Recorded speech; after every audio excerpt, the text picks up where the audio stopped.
ਡੀਵੀ ਪਲੋਸਕਰ। ਡੀਵੀ ਪਲੋਸਕਰ ਨੂੰ ਮੈਂ ਪਹਿਲੀ ਵਾਰ ਪੰਚਾਵਤੀ ਦੇ ਸ਼੍ਰੀ ਰਾਮ ਮੰਦਰ ਡਿੱਠਾ। ਮਸਾਂ 5-6 ਵਰਿਆਂ ਦੇ ਹੋਣੇ ਨੇ। 1925 ਦੀ ਗੱਲ ਹੈ। ਆਪਣੇ ਬਾਪ ਸੰਗੀਤ ਭਾਸਕਰ ਵਿਸ਼ਨੂੰ ਡਿਗੰਬਰ ਪਲੋਸਕਰ ਨਾਲ ਆਏ ਸਨ। ਵਿਸ਼ਨੂੰ ਡਿਗੰਬਰ ਆਪਣਾ ਜਗ ਜਾਤਾ ਭਜਨ ਰਘੂਪਤੀ ਰਘੂ ਰਾਜਾ ਰਾਮ ਪੈ ਗਾਉਂਦੇ ਸਨ। ਆਲ ਦੁਆਲ ਸਾਰਾ ਭਗਤੀ ਰੰਗ ਵਿੱਚ ਭਿੱਜਿਆ ਹੋਇਆ ਸੀ। ਛੋਟੇ ਜਿਹੇ ਡੀਵੀ ਦੀਆਂ ਅੱਖਾਂ ਆਪਣੇ ਬਾਪ ਦੇ ਮੂੰਹ 'ਤੇ ਜੰਮੀਆਂ ਸਨ। ਮੈਨੂੰ ਖਿਆਲ ਆਇਆ, ਹੈ ਜੇ ਨਿੱਕਾ ਜਿਹਾ ਬਾਲ ਪਿਓ ਦੀ ਰੀਤ ਵਧਾਉਣ ਵਾਲਾ ਗੁਣੀ ਹੋ ਪਵੇ। ਓੜਕ ਇੰਜੇ ਹੋਇਆ। ਵੇਲਾ ਗੁਜ਼ਰਨ ਨਾਲ ਉਹ ਆਪਣੇ ਪਿਓ ਦੇ ਖਰੇ ਵਾਰਸ ਤੇ ਸੋਹਣੇ ਸੁੱਚੇ ਗੋਈਏ ਬਣ ਕੇ ਲੋਕਾਂ ਸਾਹਮਣੇ ਨਿਤਰੇ। ਵਿਸ਼ਨੂੰ ਡਿਗੰਬਰ ਪਲੋਸਕਰ ਜਦੋਂ ਇਸ ਦੁਨੀਆ ਤੋਂ ਲੱਦੇ, ਉਸ ਵੇਲੇ ਡੀਵੀ ਯਾਨੀ ਦਿੱਤਿਆ ਵਿਕਰਮ 10 ਵਰਿਆਂ ਦੇ ਸਨ। ਦਿੱਤਿਆ ਵਿਕਰਮ ਉਹਨਾਂ ਦੀ ਸੰਗੀਤ ਸਿੱਖਿਆ ਪੰਡਤ ਵਿਨਾਇਕ ਰਾਓ ਪਟਵਰਧਨ ਤੇ ਪੰਡਤ ਨਾਰਾਇਣ ਰਾਓ ਵਿਆਸ ਦੀ ਛਤਰ ਛਾਵੇਂ ਚਾਲੂ ਹੋਈ। ਪਰ ਉਹਨਾਂ ਨੇ ਆਪਣੇ ਗਾਣੇ ਉੱਤੇ ਗੰਧਰਵ ਮਹਾਵਿਦਿਆਲੇ ਦੀ ਰੰਗਣ ਨਾ ਚੜ੍ਹਨ ਦਿੱਤੀ। ਉਹਨਾਂ ਆਪਣਾ ਵੱਖਰਾ ਹੀ ਅੰਗ ਢੰਗ ਵੇਤਰਿਆ ਤੇ ਉਸ ਨਾਲ ਹੀ ਅੱਗੇ ਵਧੇ, ਨਾਮ ਕਮਾਇਆ। ਉਹਨਾਂ ਦਾ ਸੁਥਰਾ ਸੁਰੀਲਾ ਆਵਾਜ਼ ਉਹਨਾਂ ਦੀ ਗਾਇਕੀ ਨਾਲ ਪੂਰਾ ਮੇਲ ਖਾਂਦਾ ਸੀ। ਡੀਵੀ ਦਾ ਵਾਧਾ ਸੀ, ਜਿਹੜਾ ਵੀ ਰਾਗ ਗਾਵਣ ਬੈਠਦੇ, ਅਲਾਪ ਤੋਂ ਪਿੱਛੇ ਉਹਦੀ ਬੰਦਿਸ਼ ਗਾਉਂਦੇ ਤੇ ਉਹਨੂੰ ਅਤ ਸਰਲ ਢੰਗ ਦੀਆਂ ਸੋਹਣੀਆਂ ਸੁਥਰੀਆਂ ਤਾਨਾਂ ਨਾਲ ਸ਼ਿੰਗਾਰਦੇ ਟੁਰੇ ਜਾਂਦੇ। ਪੰਡਤ ਵਿਨਾਇਕ ਰਾਓ ਪਟਵਰਧਨ ਤੇ ਨਾਰਾਇਣ ਰਾਓ ਵਿਆਸ ਰੂਹਦਾਰੀਓ ਨਹੀਂ ਸਾਣੇ ਹੋੜਦੇ। ਮਰਜ਼ੀ ਦਾ ਗਾਣਾ ਗਾਵਣੋਂ ਨਹੀਂ ਸਾਣੇ ਵਰਜਦੇ। ਉਂਝ ਵੀ ਉਹ ਦੋਵਾਂ ਦੇ ਗੁਰੂ ਦੇ ਪੁੱਤਰ ਸਨ। ਗੁਰੂ ਦਾ ਆਦਰ ਇਸੇ ਵਿੱਚ ਸੀ, ਉਹਦੇ ਪੁੱਤਰ ਉੱਤੇ ਆਪਣੀ ਮਰਜ਼ੀ ਨਾ ਮੰਨਣ। ਅਸੀਂ ਆਖ ਸਕਨੇ ਹਾਂ, ਪੰਡਤ ਡੀਵੀ ਦਾ ਵੱਖਰਾ ਨਵੇਕਲਾ ਅੰਗ ਦੋਵਾਂ ਪੰਡਤਾਂ ਦੀ ਦਾਤ ਸੀ। ਪੰਡਤ ਡੀਵੀ ਪਲੋਸਕਰ ਦਾ ਰੌਂ ਬੜਾ ਸਾਊ ਸੀ।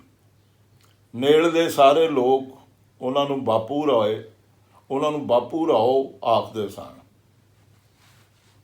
ਉਹਨਾਂ ਨੂੰ ਆਪਣੇ ਗੁਣਾਂ ਦੀ ਭਰਵੀਂ ਸਾਰ ਸੀ। ਫਿਰ ਵੀ ਕਦੀ ਫੜਬਾਜ਼ੀ ਨਹੀਂ ਸਨ ਕਰਦੇ, ਕਦੀ ਕਿਸੇ ਨੂੰ ਮੰਦਾ ਨਹੀਂ ਸਨ ਆਖਦੇ, ਨਾ ਹੀ ਗੁਣੀਆਂ ਕਸਬੀਆਂ ਵਾਂਗੂ ਕਿਸੇ ਨੂੰ ਨੌਲਦੇ ਸਨ। ਹਰ ਵੇਲੇ ਧੀਮੇ ਧੀਰੇ ਰਹਿੰਦੇ ਸਨ। ਹਰ ਵੈਲੋਂ ਪਾਕ ਰਿਕਾਰਡਿੰਗ ਤੇ ਟਿਚਨ ਵੇਲੇ ਸਿਰ ਆਪਣਾ ਉਹਨਾਂ ਦੀ ਰਿਕਾਰਡਿੰਗ ਦਾ ਬੜਾ ਸਵਾਦ ਆਉਂਦਾ ਸੀ। ਕਦੀ ਆਵਾਜ਼ਾਰੀ ਨਾ ਹੁੰਦੀ। ਰੱਜ ਕੇ ਗੁਣਵੰਤ ਸਨ। ਜਿੰਨਾ ਗਾਉਂਦੇ ਸੌਖ ਤੇ ਵਸਾਹ ਨਾਲ ਗਾਉਂਦੇ। ਕੀ ਮਜਾਲਗੀ ਕੋਈ ਵਿਰਲ ਜਾਂ ਘਾਟਾ ਛੱਡ ਜਾਣ। ਪਹਿਲਾ ਤਵਾ 1944 'ਚ ਨਿਕਲਿਆ। ਪੰਡਤ ਨਾਰਾਇਣ ਰਾਓ ਵਿਆਸ ਵਾਂਗ ਬਾਪੂ ਰਾਓ ਦੀ 3.25 ਮਿੰਟਾਂ ਵਿੱਚ ਕਿਸੇ ਵੀ ਰਾਗ ਦਾ ਪੂਰਾ ਸਰੂਪ ਉਗੇੜ ਸਕਦੇ ਸਨ। ਪਹਿਲਾ ਤਵਾ 1944 'ਚ ਨਿਕਲਿਆ। ਪੰਡਤ ਨਾਰਾਇਣ ਰਾਓ ਵਿਆਸ ਵਾਂਗ ਬਾਪੂ ਰਾਓ ਵੀ 3.25 ਮਿੰਟਾਂ 'ਚ ਕਿਸੇ ਵੀ ਰਾਗ ਦਾ ਪੂਰਾ ਸਰੂਪ ਉਘੇੜ ਸਕਦੇ ਸਨ। ਪਹਿਲੀ ਰਿਕਾਰਡਿੰਗ ਲਈ ਉਹਨਾਂ ਬਹਾਰ, ਤਿਲਕ ਕਾਮੋਦ, ਕੇਦਾਰ ਤੇ ਬਲਾਸਖਾਨੀ ਤੋੜੀ 4 ਖਿਆਲ ਚੁਣੇ। ਨਾਲ ਉਹਨਾਂ ਆਪਣੇ ਪਿਓ ਵਾਲਾ ਮਸ਼ਹੂਰ ਭਜਨ ਰਘੂਪਤੀ ਰਘੂ ਰਾਜਾ ਰਾਮ ਤੇ ਸੰਤ ਸੂਰਦਾਸ ਦਾ ਇੱਕ ਭਜਨ ਵੀ ਗਵਿਆ। ਦੂਜੀ ਵਾਰ ਮੈਂ ਉਹਨਾਂ ਦੀ 1947 'ਚ ਰਿਕਾਰਡਿੰਗ ਕੀਤੀ। ਉਹਨਾਂ ਗੌੜ ਮਲਹਾਰ, ਰਾਮਕਲੀ, ਹੰਸ ਕੰਕਨੀ ਤੇ ਮਾਰਵਾ ਦੇ ਖਿਆਲ ਗਵੇ। ਇਸ ਵਾਰ ਵੀ ਉਹਨਾਂ ਪੱਕੇ ਗਾਣੇ ਦੇ ਨਾਲ दो भजन चलो मना जमुना के तीर ते लक्ष्मण धीरे जाओ भरवाए। मेरी फरमाइश ते उन्हां दो मराठी गावन भी गवे, पर मंदे भाग वो दोवें गावन बाजार च बहुती विक्री ना कर सके। मिठे रसीले आवाज नरोल गायकी ते मन छिकवें लगाओ पारों बाकी सारियां शैवां बड़ियां विकियां। ये शैवां अज भी बाजार विच तरदियां सार विक जांदियां। 1952 च मैनू एक सोहणे ते गोरे चिट्टे छोर नाल मिलाए उन्हें।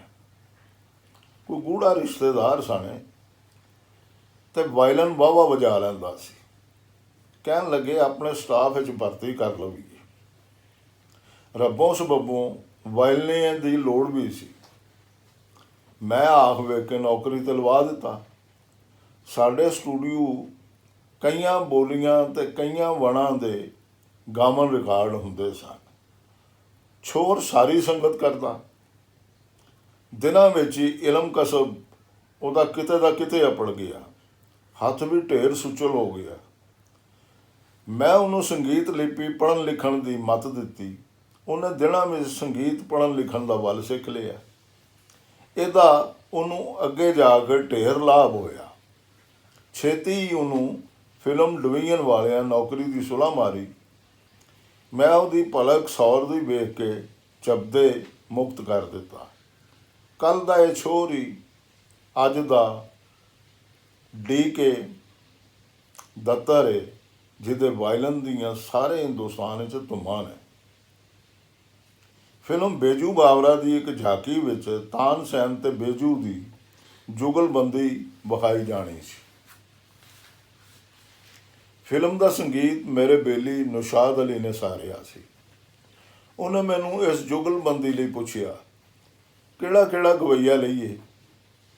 ਮੈਂ ਝੱਟ ਬਾਪੂ ਰਾਓ ਪਲੋਸਕਰ ਤੇ ਉਸਤਾਦ ਅਮੀਰ ਖਾਨ ਦਾ ਨਾਂ ਦੱਸਿਆ। ਉਹ ਮੰਨ ਗਿਆ। ਬਾਪੂ ਰਾਓ ਨਾਲ ਗੱਲ ਹੋਈ ਤਾਂ ਉਹ ਪਾਸਾ ਵੱਟ ਗਿਆ। ਡਰ ਸਣੇ ਫਿਲਮ ਲਈ ਗਾਉਂਦਿਆਂ ਗਾਇਕੀ ਨਾ ਵਿਗੜ ਜਾਵੇ। ਮੈਂ ਸਮਝਾਇਆ, ਬੰਦਸ਼ ਜਿਵੇਂ ਦੀ ਗਾਣੀ ਚਾਹੋ ਉਂਝੇ ਗਾਉ ਲਓ। ਉਹਨਾਂ ਨੂੰ ਕੋਈ ਇੰਜ ਨਾ ਕਰਨ ਦਾ ਨਹੀਂ ਆਖੇਗਾ। ਇਸ ਤਸੱਲੀ ਪਿੱਛੋਂ ਉਹ ਉਸਤਾਦ ਅਮੀਰ ਖਾਨ ਨਾਲ ਜੁਗਲਬੰਦੀ ਗਵੇਂ। ਦੋਵੇਂ ਗਵਈਏ ਕਲਾ ਸੰਪੂਰ ਸਨ। ਸਾਵੀਂ ਜੁਗਲਬੰਦੀ ਸਦਾ ਲਈ ਯਾਦਗੀਰ ਹੋ ਗਈ। ਉਹਨਾਂ ਵੇਲਿਆਂ ਵਿੱਚ ਜਿਹੜੇ ਤਵਿਆਂ ਉੱਤੇ ਆਵਾਜ਼ ਭਰਿੰਦਾ ਸੀ, ਉਹਨਾਂ ਵਿੱਚ ਇੱਕ ਵੱਡਾ ਘਾਟਾ ਸੀ, ਪਰ ਅਨੁਸਾਰ ਬਜਾਏ ਨਹੀਂ ਸਨ ਜਾ ਸਕਦੇ। ਟੇਪਾਂ ਬਾਅਦ ਵਿੱਚ ਆਈਆਂ। ਇਹਨਾਂ ਦਾ ਵਾਧਾ ਸੀ, ਭਰੀ ਸ਼ੈ ਜਿੰਨੀ ਵਾਰ ਚਾਹੋ ਸੁਣ ਲਵੋ। ਕੋਈ ਸ਼ੈ ਵਾਧੂ ਲੱਗੇ ਤਾਂ ਸੌਖੀ ਮਿਟਾ ਲਵੋ। ਟੇਪਾਂ ਆਉਣ ਤੋਂ ਪਹਿਲਾਂ ਫਿਲਮ ਕੰਪਨੀਆਂ ਦੇ ਗਵਈਆਂ ਨੂੰ ਰਿਕਾਰਡਿੰਗ ਕਰਾਉਣ ਲਈ ਸਾਡੇ ਸਟੂਡੀਓ ਆਉਣਾ ਪੈਂਦਾ ਸੀ। ਟੇਪਾਂ ਆਈਆਂ ਤਾਂ ਇਹ ਕੰਮ ਵੀ ਸੌਖਾ ਹੋ ਗਿਆ। ਗਾਣੇ ਫਿਲਮ ਦੇ ਸਾਊਂਡ ਟਰੈਕ ਤੋਂ ਸਿੱਧੇ ਟੇਪ ਉੱਤੇ ਉਤਰ ਜਾਂਦੇ ਸਨ। ਵੱਖਰੀ ਰਿਕਾਰਡਿੰਗ ਦੀ ਲੋੜ ਹੀ ਨਹੀਂ ਸੀ ਰਹਿ ਗਈ। 78 RPM ਤਵੇ ਦਾ ਇੱਕ ਪਾਸਾ 3.25 ਮਿੰਟਾਂ ਦਾ ਹੁੰਦਾ ਹੈ। ਬਾਜ਼ੇ ਫਿਲਮੀ ਗਾਣੇ 4-4, 5-5 ਮਿੰਟ ਦੇ ਹੁੰਦੇ ਨੇ। ਅਜਿਹੇ ਗਾਣੇ ਤਵੇ 'ਤੇ ਭਰਨ ਲਈ ਮਿਊਜ਼ਿਕ ਡਾਇਰੈਕਟਰ ਕੱਟ ਵੱਢ ਕਰਦੇ ਨੇ। ਮੈਨੂੰ ਸੂਝੀ ਕਿਉਂ ਨਾ ਕਲਾਸਿਕੀ ਗਾਵਨ ਟੇਪ ਉੱਤੇ 15-15, 20-20 ਮਿੰਟਾਂ ਦਾ ਭਰ ਲਿਆ ਜਾਏ ਅਤੇ ਫਿਰ ਉਸੇ ਨੂੰ ਕਤਰ ਵਿਉਂਤ ਕੇ ਤਵੇ 'ਤੇ ਲੈ ਆਂਦਾ ਜਾਏ। ਗਵਈਆਂ ਦਾ 3.25 ਮਿੰਟਾਂ ਦੀ ਥੋੜ ਦਾ ਉਲਾਮਾ ਵੀ ਮੁੱਕ ਜਾ ਸੀ। ਦੂਜਾ ਇੰਜ ਕੀਤਿਆਂ ਸੁਣਵਈਏ ਵੀ ਗਵਈਆਂ ਦੇ ਗਾਵਣ ਦਾ ਨਿਚੋੜ ਸੁਣ ਸਣ। ਮੈਂ ਢੇਰ ਔਖਾ ਪਰ ਸਵਾਦੀ ਪਰਤਾਵਾ ਕਰਨ ਦੀ ਨੀਅਤ ਕਰ ਲਈ।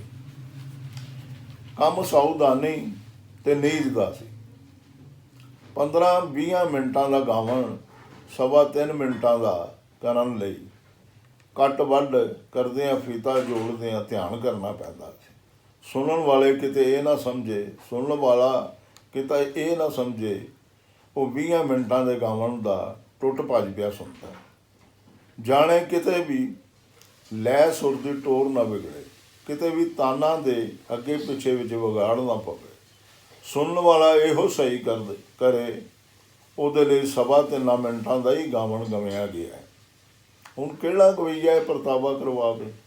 ਮੇਰੀ ਨਿਗਾਹ 'ਚ ਇੱਕੋ ਗਵਈਆ ਸੀ, ਬਾਪੂ ਰਾਓ ਪਲੋਸਕਰ। ਮੈਂ ਦੱਸਿਆ ਤਾਂ ਮੰਨ ਗਏ। 1955 ਦੇ ਗਣਪਤੀ ਮੇਲੇ ਵਿੱਚ ਉਹਨਾਂ ਕਈਆਂ ਥਾਵਾਂ 'ਤੇ ਗਾਉਣਾ ਸੀ। ਵਿਲੇ ਪਾਰਲੇ ਵਿੱਚ ਉਹਨਾਂ ਦੇ ਗਾਵਣ ਦਾ ਨੰਬਰ ਸਭ ਤੋਂ ਛੇਕੜ 'ਤੇ ਸੀ। ਇੱਥੋਂ ਵਿਹਲਿਆਂ ਹੋ ਕੇ ਮੇਰੇ ਕੋਲ ਆਉਣ ਦਾ ਵਾਅਦਾ ਕੀਤਾ ਨੇ, ਵਾਅਦੇ ਸਿਰ ਅੱਪੜ ਗਏ। ਪਰ ਗਾਉਂ ਬੰਬ ਨਿਕਲੀ ਹੋਈ ਸਨ, ਥਕੇਵੇਂ ਨਾਲ ਭੈੜਾ ਹਾਲ ਸੀ। ਰਿਕਾਰਡਿੰਗ ਕਿਸੇ ਹੋਰ ਤਾਰੀਖ 'ਤੇ ਪਾਉਣ ਦਾ ਆਖਿਆ ਉਹਨੇ, ਮੈਂ ਨਾ ਮੰਨਿਆ। ਮੈਂ ਕਿਹਾ ਰਿਕਾਰਡਿੰਗ ਮੇਰੀ ਪਰਤਾਵੇ ਲਈ ਏ, ਕਿਹੜੀ ਲੋਕਾਂ ਨੂੰ ਦੇਣੀ। ਖੈਰ ਅਸੀਂ ਰਾਤ ਦੇ 2:30 ਵਜੇ ਸਟੂਡੀਓ ਆਪੜੇ, ਰਿਕਾਰਡਿੰਗ ਦਾ ਪ੍ਰਬੰਧ ਕੀਤਾ। ਬਾਪੂ ਰਾਓ ਨੇ ਸਵੇਰੇ 5 ਵਜੇ ਦੱਖਣ ਕੁਈਨ 'ਤੇ ਪੂਨੇ ਚਲਿਆ ਜਾਣਾ ਸੀ। ਮੇਰੇ ਆਖਣ 'ਤੇ ਟੇਪ ਦੇ ਪੂਰੇ 20 ਮਿੰਟਾਂ ਦੇ ਇੱਕ ਪਾਸੇ ਲਈ ਰਾਗ ਸ੍ਰੀ ਗਾਉਂ ਦਿੱਤੋ ਨੇ। ਕੰਮ ਪੂਰਾ ਹੁੰਦਿਆਂ ਸਾਰ ਮੈਂ ਆਪਣੀ ਗੱਡੀ ਵਿੱਚ ਬਿਠਾਏ ਅਤੇ ਰੇਲਵੇ ਸਟੇਸ਼ਨ ਵੱਲ ਲੈ ਉੱਡਿਆ। ਗਿਆ 3 ਹਫ਼ਤੇ ਨਹੀਂ ਪਏ ਹੋਣੇ ਉਹਨਾਂ ਉੱਤੇ ਕਿਸੇ ਅਣਪਛਾਤੀ ਬਿਮਾਰੀ ਦਾ ਹੱਲਾ ਹੋਇਆ ਅਤੇ 26 ਅਕਤੂਬਰ 1955 ਨੂੰ ਉਹ ਸਦਾ ਲਈ ਉਡਾਰੀ ਮਾਰ ਗਏ। ਉਸ ਦਿਨ ਦੁਸਹਿਰਾ ਸੀ। ਉਹਨਾਂ ਦੇ ਮਰਨ ਦੀ ਖਬਰ ਨਾਲ ਪੂਰੇ ਸੰਗੀਤ ਜਗਤ ਨੂੰ ਜਿਵੇਂ ਦੰਦਨ ਪੈ ਗਈ। 3 ਹਫ਼ਤੇ ਪਹਿਲਾਂ ਜਿਹੜੀ ਮੈਂ ਉਹਨਾਂ ਦੀ ਰਿਕਾਰਡਿੰਗ ਕੀਤੀ ਉਹ ਅੰਤਰੀ ਸਾਬਤ ਹੋਈ। ਮੈਂ ਉਹਨਾਂ ਨਾਲ ਰੇਲਵੇ ਸਟੇਸ਼ਨ 'ਤੇ ਜਿਹੜਾ ਮਿਲਿਆ ਉਹ ਮੇਰਾ ਉਹਨਾਂ ਦਾ ਅੰਤਲਾ ਮਿਲਨ ਸੀ। ਪਰਤਾਵੇ ਵਾਲੀ ਟੇਪ ਮੈਂ ਕੋਈ 18 ਵਾਰ ਸੁਣੀ। ਫਿਰ ਆਪਣੇ ਸਾਊਂਡ ਇੰਜੀਨੀਅਰ ਤੋਂ ਮੈਂ ਪੂਰੇ ਫੀਤੇ ਦੀ ਕੱਟ ਵੱਢ ਕਰਵਾਈ। ਇਸ ਤੋਂ ਪਿੱਛੇ ਇੰਜੀਨੀਅਰ ਨੂੰ ਜਿਵੇਂ ਜਿਵੇਂ ਮੈਂ ਦੱਸਦਾ ਰਿਹਾ ਤਿਵੇਂ ਉਹ ਫੀਤੇ ਦੀ ਨਵੇਂ ਸਿਰਿਓਂ ਗੰਢ ਤਰੁੱਪ ਕਰਦਾ ਰਿਹਾ। ਔਲਖ 6.5 ਮਿੰਟਾਂ ਦੀ ਨਤਾਰੀ ਹੋਈ ਰਿਕਾਰਡਿੰਗ ਤਿਆਰ ਹੋ ਗਈ। ਔਲਖ 6.5 ਮਿੰਟਾਂ ਦੀ ਨਤਾਰੀ ਹੋਈ ਰਿਕਾਰਡਿੰਗ ਤਿਆਰ ਹੋ ਗਈ। ਇਹ ਰਿਕਾਰਡਿੰਗ ਮੈਂ ਹਿੰਦੁਸਤਾਨੀ ਸੰਗੀਤ ਦੇ ਸਭ ਤੋਂ ਵੱਡੇ ਜਾਣਤਕਾਰ ਪੰਡਤ S.N. ਰਤਨ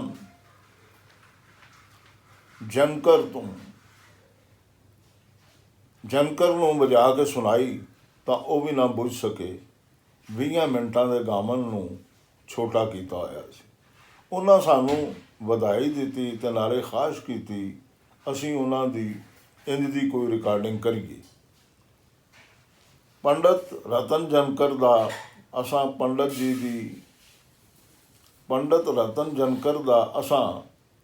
ਪੰਡਤ ਬੀਜੀ ਜੋਗ ਦੀ ਵਾਇਲਨ ਸੰਗਤ ਨਾਲ ਗਵਿਆਂ ਰਾਗ ਯਮਨੀ ਬਲਾਵਲ ਰਿਕਾਰਡ ਕੀਤਾ। ਇਹ ਦੋਵੇਂ ਤਵੇ ਅਸਾਂ ਵਿਕਣੇ ਧਰੇ ਤਾਂ ਕੋਈ ਵੀ ਸਾਡੀ ਕਾਰਾਗਰੀ ਨਾ ਫੜ ਸਕਿਆ। LP ਤਵਿਆਂ ਦੇ ਆਉਣ ਮਗਰੋਂ ਇਸ ਕਾਰਾਗਰੀ ਦੀ ਵੀ ਲੋੜ ਨਾ ਰਹੀ। ਹੁਣ ਕਲਾਕਾਰ ਆਮ ਤਵਿਆਂ ਨਾਲੋਂ ਚੋਖੇ ਵੇਲੇ ਦੀ ਰਿਕਾਰਡਿੰਗ ਬੜੇ ਅਰਮਾਨ ਨਾਲ ਕਰਵਾ ਸਕਦੇ ਸਨ। ਸਾਡੀ ਕੰਪਨੀ ਵਿੱਚ ਹੁੰਦਾ ਸੀ ਤਵਾ ਕੱਢਣ ਪਿੱਛੋਂ ਅਸਲ ਰਿਕਾਰਡਿੰਗ ਡਮ ਵਾਲੀ ਫੈਕਟਰੀ 'ਚ ਗੱਲ ਦਿੱਤੀ ਜਾਂਦੀ ਸੀ। ਬਾਪੂ ਰਾਓ ਦੀ ਰਾਗ ਸ੍ਰੀ ਵਾਲੀ ਰਿਕਾਰਡਿੰਗ ਮੇਰੇ ਨਿੱਜੀ ਯਤਨ ਦਾ ਸਿੱਟਾ ਸੀ, ਇਸ ਲਈ ਇਹਦੀ ਇੱਕ ਨਕਲ ਮੈਂ ਆਪਣੇ ਕੋਲ ਵੀ ਰੱਖ ਲਈ। ਬਾਪੂ ਰਾਓ LP ਤਵਿਆਂ ਦੇ ਜ਼ਮਾਨੇ ਤੋਂ ਪਹਿਲਾਂ ਹੀ ਇਸ ਦੁਨੀਆ ਤੋਂ ਚਲੇ ਗਏ ਸਨ। ਮੈਨੂੰ ਸੁੱਝੀ ਕਿਉਂ ਨਾ ਉਹਨਾਂ ਦੀ 20 ਮਿੰਟਾਂ ਵਾਲੀ ਰਾਗ ਸ੍ਰੀ ਦੀ ਰਿਕਾਰਡਿੰਗ ਦਾ LP ਬਣਾਇਆ ਜਾਵੇ। LP ਦੀਆਂ ਦੋਵਾਂ ਪਾਸਿਆਂ ਨੂੰ ਪੂਰਾ ਕਰਨ ਲਈ ਮੈਂ 78 ਦੇ ਤਵਿਆਂ 'ਚੋਂ ਬਾਪੂ ਰਾਓ ਦੀਆਂ ਕੁਝ 6 ਹੋਰ ਸ਼ੈਵਾਂ ਵੀ ਚੁਣ ਲਈਆਂ। ਪਰ ਜਦੋਂ ਰਿਕਾਰਡਿੰਗ ਬਣਾਉਣ ਦੀ ਗੱਲ ਟੁਰੀ ਤਾਂ ਸਾਡੇ ਟੈਕਨੀਕਲ ਡਿਪਾਰਟਮੈਂਟ ਨੇ ਰਾਗ ਸ੍ਰੀ ਵਾਲੀ ਰਿਕਾਰਡਿੰਗ ਰੱਦ ਦਿੱਤੀ। ਮੈਨੂੰ ਪਤਾ ਸੀ ਇਹ ਰਿਕਾਰਡਿੰਗ ਤਾਂ ਮੈਂ ਪਰਤਾਵੇ ਲਈ ਕੀਤੀ ਸੀ, ਇਸ ਲਈ ਮੈਂ ਉਸ ਵੇਲੇ ਬਾਪੂ ਰਾਓ ਦੇ ਬਾਜ ਦੇ ਥਕੇਵੇਂ ਦਾ ਕੋਈ ਨਿੰਦ ਵਿਚਾਰ ਨਹੀਂ ਸੀ ਕੀਤਾ। ਬਾਜ ਤਿੱਖਾ ਹੋਣ ਤੋਂ ਆਰਡਰ ਰਿਕਾਰਡਿੰਗ ਵਿੱਚ ਕਿਸੇ ਵੰਨ ਦਾ ਘਾਟਾ ਨਹੀਂ ਸੀ। ਮੇਰਾ ਤਾਂ ਟੈਕਨੀਕਲ ਡਿਪਾਰਟਮੈਂਟ ਦਾ ਮੋਰਚਾ ਲੱਗ ਗਿਆ। ਮੇਰੀ ਦਲੀਲ ਸੀ ਇਹ ਕਲਾਕਾਰ ਦੀ ਜ਼ਿੰਦਗੀ ਦੀ ਅੰਤਲੀ ਰਿਕਾਰਡਿੰਗ ਹੈ।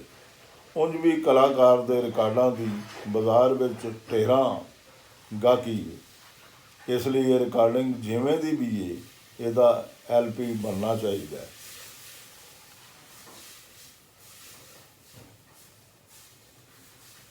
ਦੋ ਵਰ੍ਹਿਆਂ ਦੇ ਲੰਮੇ ਝੇੜੇ ਪਿੱਛੋਂ ਮੇਰੀਆਂ ਦਲੀਲਾਂ ਕਾਰਗਰ ਹੋਈਆਂ ਤੇ ਉੜਕ ਬਾਪੂ ਰਾਓ ਦੇ ਗਵੇਂ ਰਾਗ ਸ੍ਰੀ ਦਾ LP ਬਣ ਗਿਆ। ਇਸ LP ਉੱਤੇ ਸਾਨੂੰ ਅੱਜ ਵੀ ਮਾਣ ਹੈ। ਬਾਪੂ ਰਾਏ ਨੇ ਛੇਕੜੀ ਵਾਰ ਮੈਥੋਂ ਵਿਦਿਆ ਹੁੰਦਿਆਂ ਮਹੀਨੇ ਮਗਰੋਂ ਹੋਰ ਰਿਕਾਰਡਿੰਗ ਕਰਵਾਉਣ ਦਾ ਵਾਅਦਾ ਕੀਤਾ ਸੀ, ਪਰ ਹੋਣੀ ਤਕਦੀਰ ਨੇ ਉਹਨਾਂ ਨੂੰ ਆਪਣਾ ਵਾਅਦਾ ਪੂਰਾ ਨਾ ਕਰਨ ਦਿੱਤਾ।